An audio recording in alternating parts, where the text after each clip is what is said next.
Logan. It is about 6 weeks out until the last frost date. In Zone 7B, that's around March 30th or April 1st this year. So that means it's a good time to start some seed planting. And it's also a good time to go back over the Burpee Seed Starting Kit that I bought 3 years ago. It has held up pretty well. And last season, when I was taking things apart, it did form a crack right here on this one. But beyond that, it's still holding up pretty well, even if a bit dirty.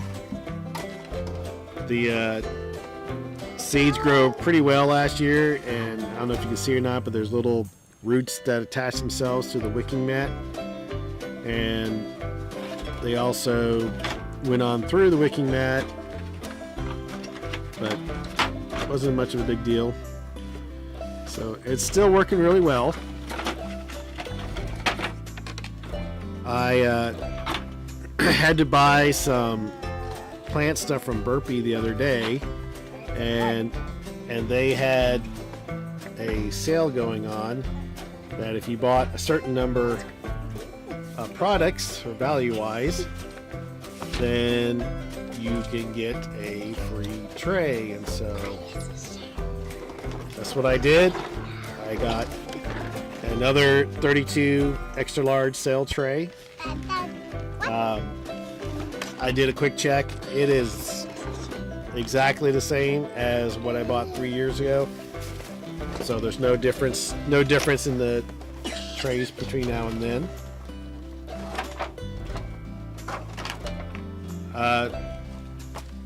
My wife bought me this book.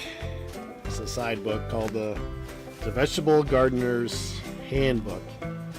And the idea behind this book is a lot of just basic information, but it does have a calendar sort of thing in here where it tells you, how many weeks before doing something you should start something, and you get yourself a diary to tell what you do for each year, to kind of give track of what you're doing each year with your garden. So I entered in what I'm going to plant right now, which for now is just going to be some tomatoes, some lettuce, and cucumber. I know I'm going to be planting carrots, but you can't plant carrots, you can't seed carrots, you have to plant them directly. And some corn, and I have some ideas how I'm going to plant the corn this year. I have 5 tomato stakes, so I don't really need to plant more than 5 tomatoes, but I'm going to anyways, just so I can have extras, and maybe plant 2 to a stake. That didn't seem to be too big of an issue last year. Again, my issue last year had to do with not setting up a watering system. Another plan I'm going to do with the tomatoes is I might keep them indoors underneath in my grow area for a little while, and so I will transfer them from these pots, from the growing seed boxes, to these pots that I bought. I bought these. I was teaching the Trail Life boys, which my son is one of them, how to do gardening, and we planted a bush bean. So we'll see how the bush bean goes. I got it over there in the grow lamp as well.